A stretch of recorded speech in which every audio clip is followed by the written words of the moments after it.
Warning, this episode contains brain food that will lead to improved emotional and social intelligence.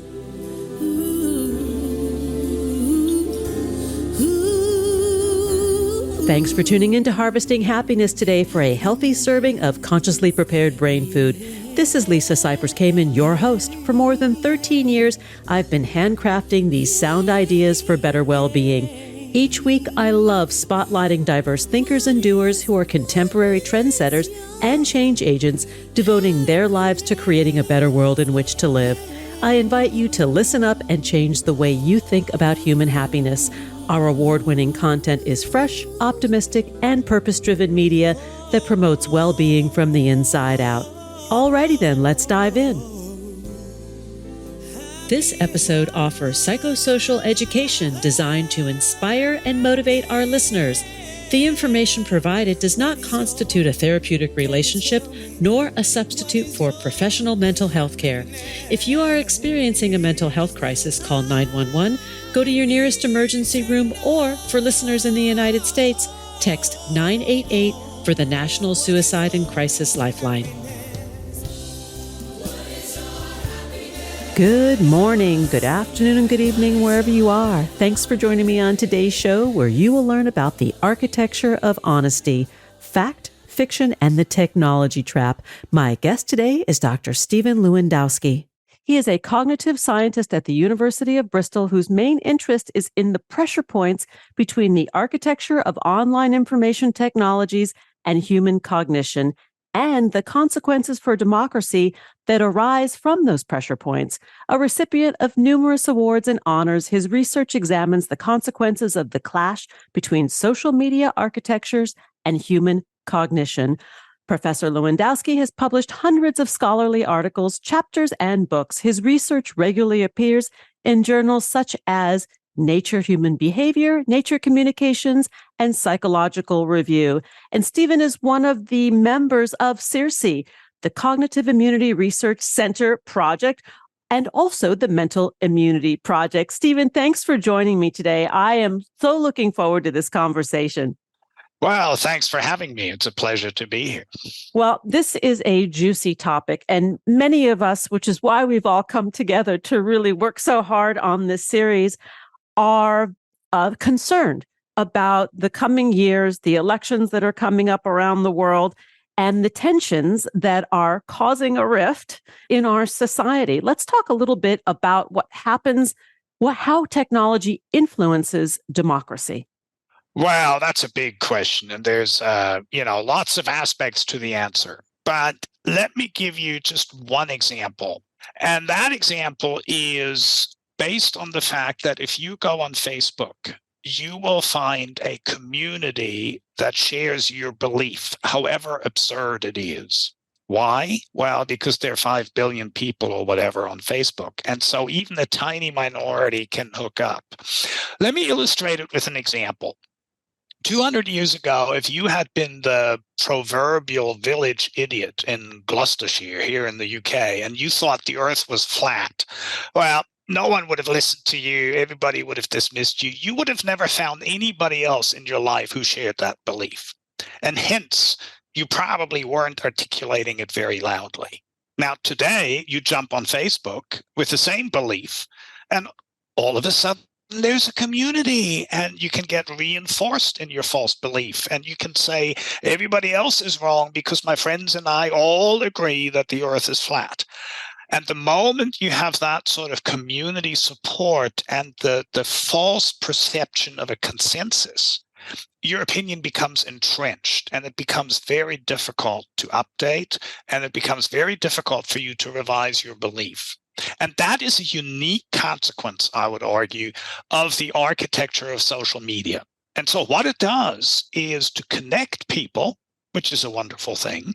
But in so doing, it is also creating communities that are impenetrable and impervious to evidence about the world. And that, I think, is a consequence we haven't quite come to terms with. I think this is interesting because it defines or describes a little bit the sort of proverbial they. They say, who is the they? Indeed. Who is the they that Yes. is after us, or the they that is saying it? this, it's in that bubble. Precisely. And that, of course, is the bigger issue. Are there filter bubbles on social media? And I think undoubtedly the answer is yes. There are segregated communities. In part, the segregation arises from algorithms that are feeding us our information, but in part it also arises from people's choice. We like being with people who are like us. It's great to be confirmed in your opinion. It's slightly less comfortable to be confronted with people who hold different opinions. So it's a very natural sort of selection process that we aggregate into these different communities. And talk a little bit more deeply about how it undermines the democratic process, because from what I hear you say, it splinters us off into all of these little fringe groups where we lose track, or our eyes are no longer on the collective prize of a free society. Exactly. And well, that's precisely the problem. Democracy to function relies on a common knowledge base. We have to, as citizens, we have to agree on certain things before we can even disagree. Right. I mean, we may disagree about the policies regarding, unemployment or health insurance or whatever, but we can only have that disagreement if we at least acknowledge there is such thing as employment and there is such thing as health insurance.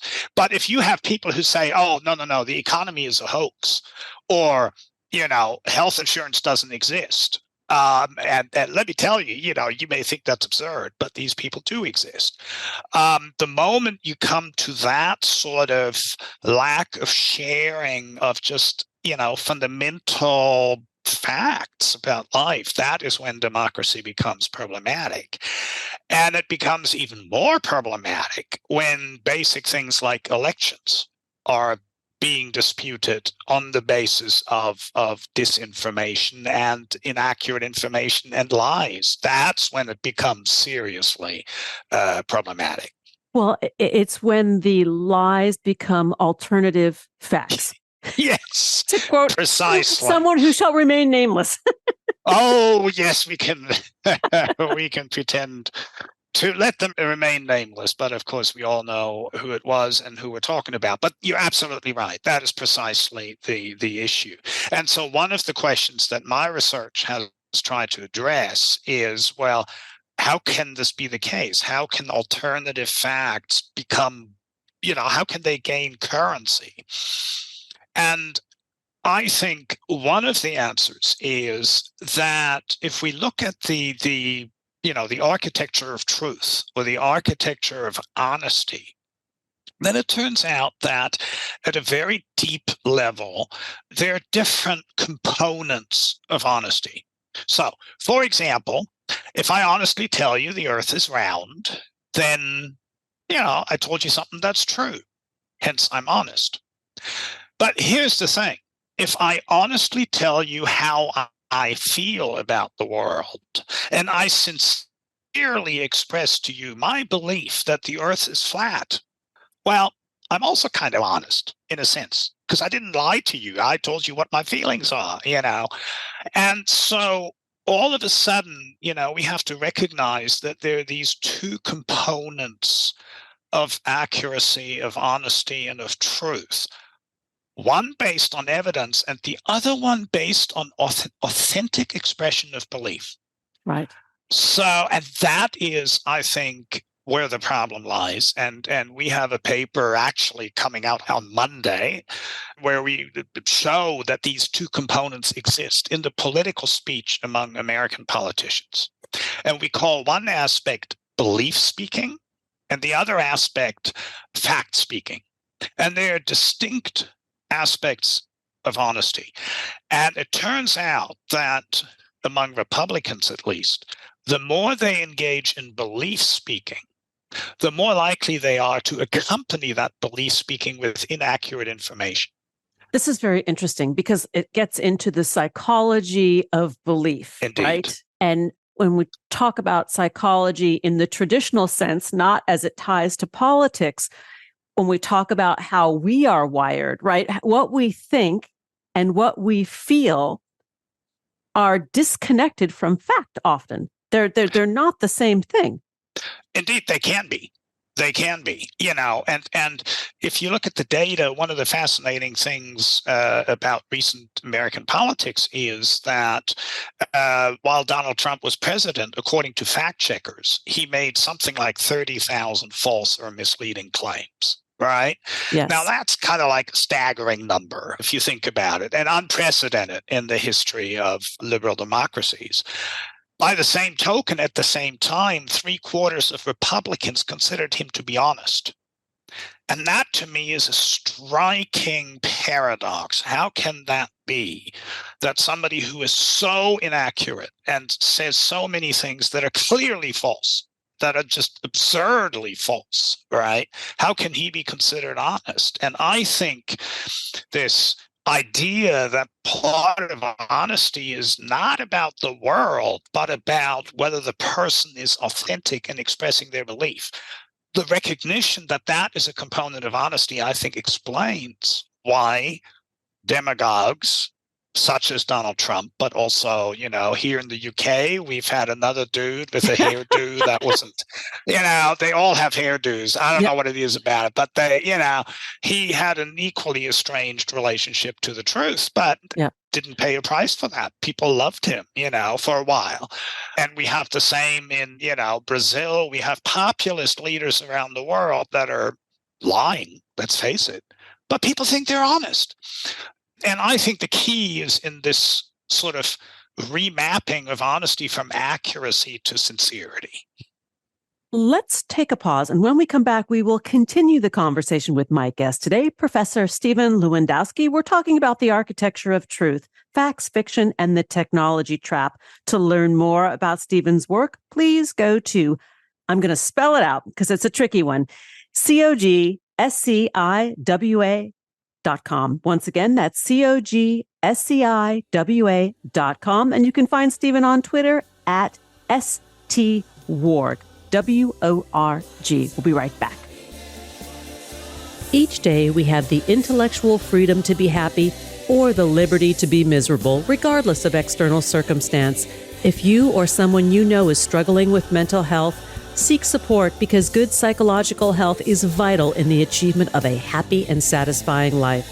Visit harvestinghappiness.com for psychosocial educational resources to boost emotional and social intelligence. Like what you hear on Harvesting Happiness? Sharing is caring. Pay it forward by spreading the word to your community and through social media. Subscribe, listen, and share hundreds of downloadable episodes from wherever you get your podcasts. Connect with and follow us on most social media channels.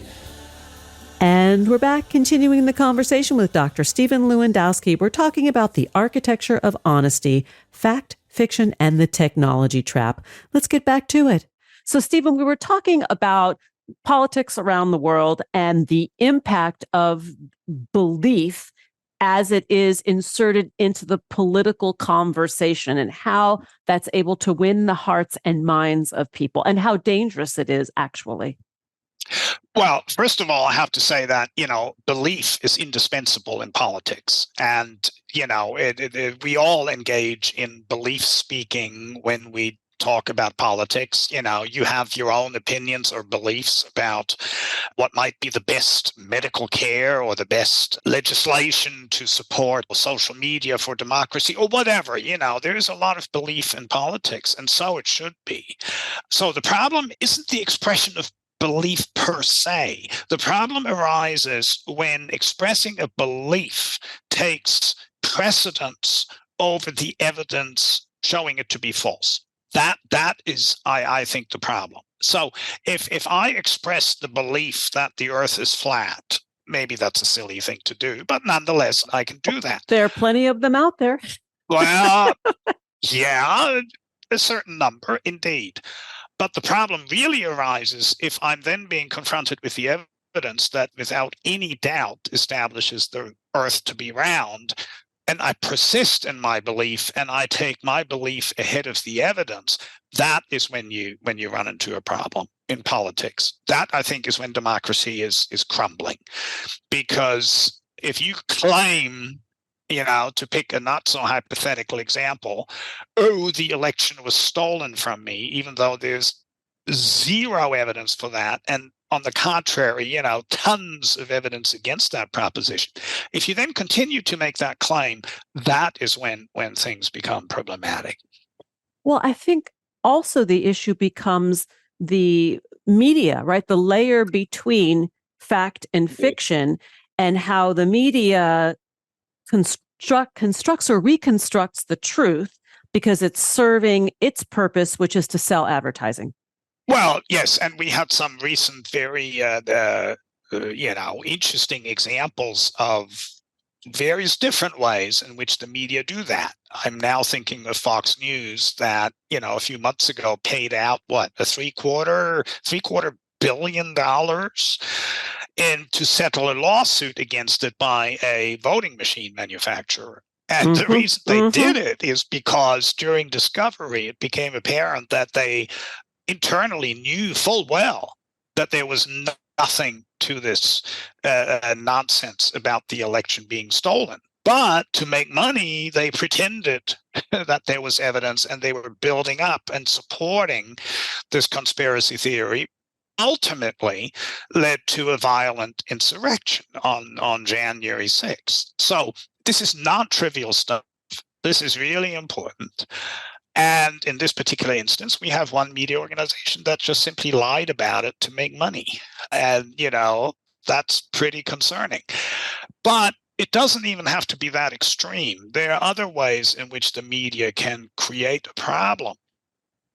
And that is if they insist on balance and symmetry when there is none. Now, Journalism 101 teaches people you got to present both sides of the story and the readers make up their mind. Great. That's fine if they're two competing opinions that are equally supported by evidence, which can happen very easily. But that breaks down and becomes very damaging when there's a clear asymmetry where one side has all the evidence and the other side is, for political reasons, trying to deny that. I'm now thinking, for example, of climate change, where the scientific position is utterly clear and unambiguous and undisputed, and that is that there is climate change and it's driven by human carbon emissions, and the other side is just paid propaganda for the most part, but nothing else. And then we get to vaccinations, where we have a similar conflict between the science on the one hand and people who are opposed to vaccinations and invent falsehoods, quite frankly, on the other. And that's where the media have great difficulty identifying those situations and differentiating them from others where the balance is actually appropriate. I want to ask what we as citizens can do. I mean, when we're talking about cognitive immunity, right? We're talking about, or the mental immunity project, right? Critical thinking and trying to think smarter, better, and more reasonably. Yes. How do we know? How do we trust the sources that are out there? Give us some tips for sussing this out. Absolutely. Great question. And the $1 million question that we all have to be concerned with in how we consume news media.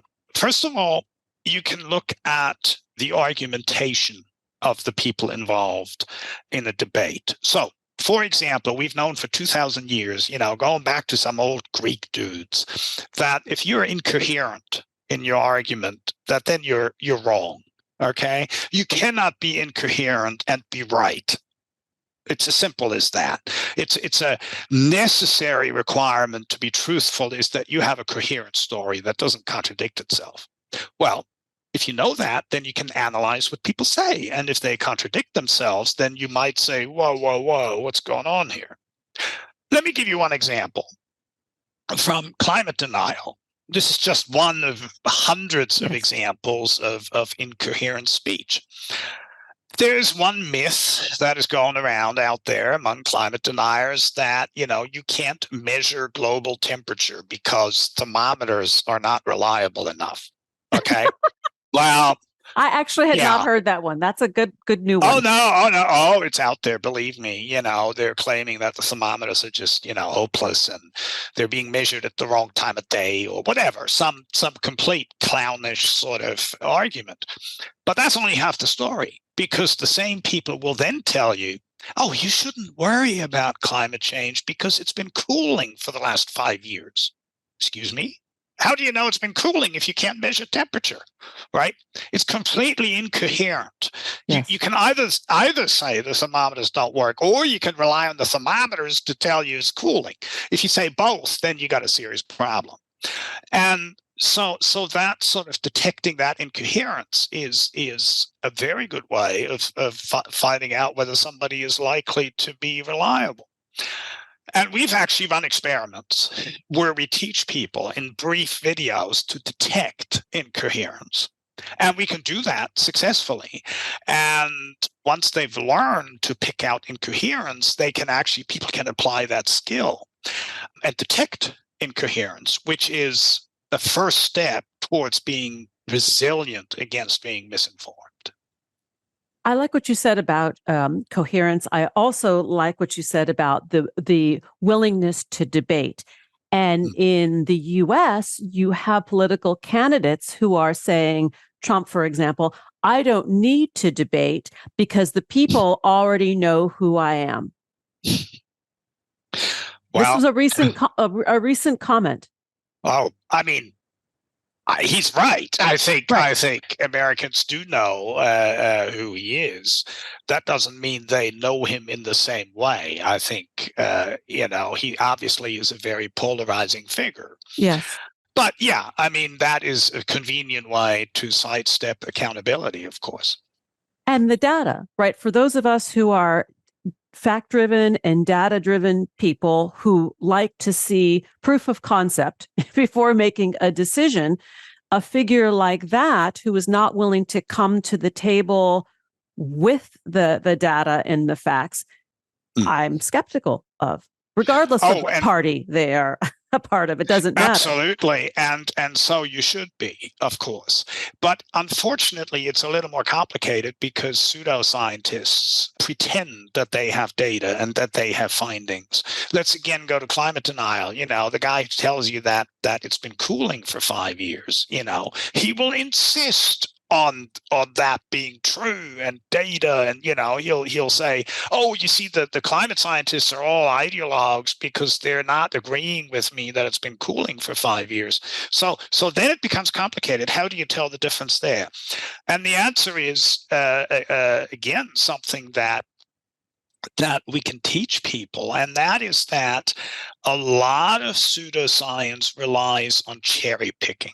That is, they don't look at all the data. They only pick the data that support what they want to say. So in the case of the guy telling you the world is cooling, well, actually, if you have a look at the data they show you, very often it's just data from the United States. Well, that's nice, except that's not global. So it tells you nothing about global warming. Or they only talk about 3 years, a ridiculously short time span, because climate change, climate is anything beyond 15 to 30 years. Anything less than that is weather. So, Interesting. you need to know these things, and then you can analyze how well people are actually supporting their argument with data. We're nearly out of time, and I would love to close out this episode before we invite our listeners to come on over and hear our continued conversation in Substack. If you were to give one or two take-home exercises for people to put into practice in the coming years, what would they be? Right. Well, the first thing is to look at people's argumentation and see if it makes sense. To spend the time to do that.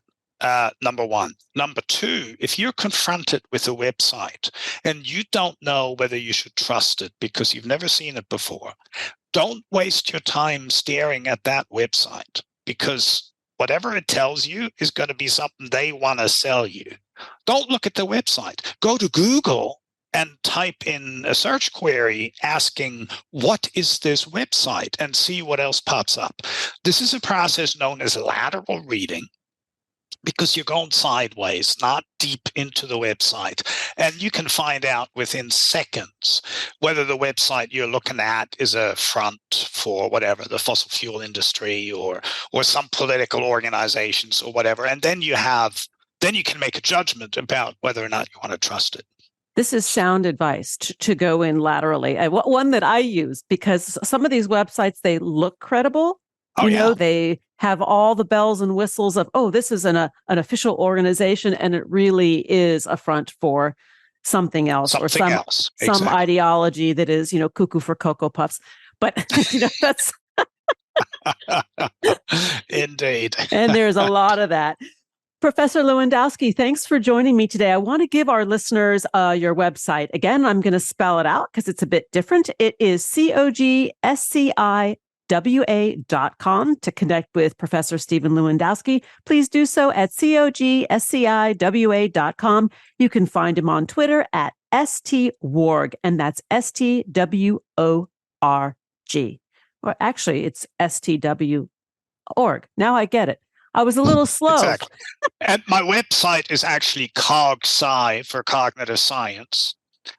And then WA, which is Western Australia, where I used to live. So even the website makes a little sense. Sorry for me being slow. I'm a little, hey, and that's proof of the concept here, right? Like we think we're doing the right thing and we might not be doing the right thing. So it's perfectly fine to spell it. I'm happy either way. So just pointing it out. CogSci. There you go. Now you've got it. All right. Thanks for joining us on Harvesting Happiness today. This is Lisa Cypers-Kamen and my guest, Dr. Stephen Lewandowski, wishing you kind thoughts, kinder words, and the kindest of actions. Until next time, remember, happiness is an inside job. Happiness is your inside job. Please go out and rock your day and remember to be kind to one another. Want to take a deeper dive into sound ideas for better well-being? Check out our new bonus edition content, More Mental Fitness by Harvesting Happiness, available exclusively on Medium and Substack. Keep harvesting your own happiness anytime, anywhere from the comfort of wherever you are. Subscribe, listen, and share hundreds of downloadable episodes from wherever you get your podcasts. Connect with and follow us on most social media channels. To learn more about lifestyle management and mental fitness consulting services, please visit harvestinghappiness.com. Harvesting Happiness and More Mental Fitness are produced by me, Lisa Cypers-Kamen, Andrea Mengele, Robin Boyd, Andrea Daly, and the awesome team at Podfly Productions, including Eric Begay, Kimberly Beck, and Alec Guess, in collaboration with TogiNet Radio, KBUU, RadioMalibu.net, and is available on PRX, the Public Radio Exchange.